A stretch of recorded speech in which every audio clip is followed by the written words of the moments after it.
I know there was a feeling amongst the team that you guys got snubbed.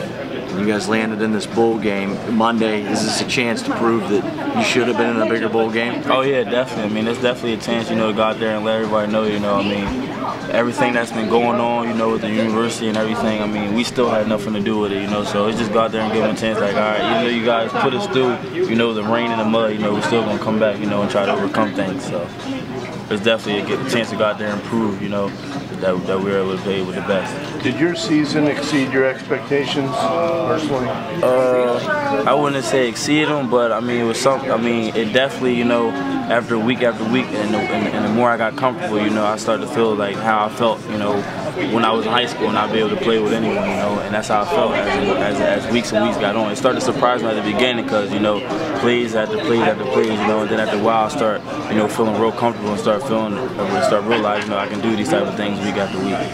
Coach Vanderlinden said yesterday that he spoke with you and your father after the season. What do you remember of that conversation?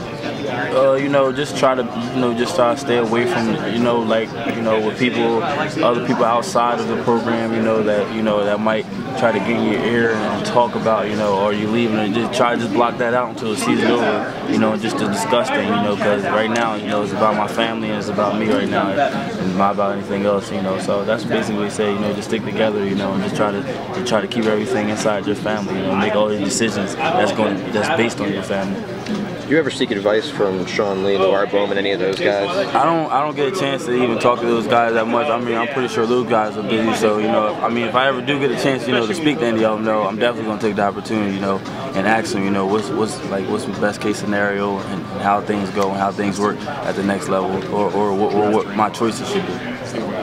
Gerald, how's Coach Vandy sort of handled all of this, especially his name comes up in the coaching rooms, or what his future is? How's he sort of reacted to everything this week?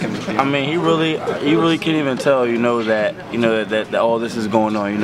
He's still that, that perfectionist type coach, and he still is going hard on it, and he still is pushing us to the max, and that's what I like, because I mean, some coaches probably out there that once they, their job is in jeopardy, they start looking out for themselves, and our coaches this whole time, have been just staying on us, and you can't even tell that. I mean, there could be a possible coaching change, so they've been on our backs, they want us to win, for us and for them, so he's been handling it well. Gerald, for those of us who weren't here, did you make a decision to come back next year?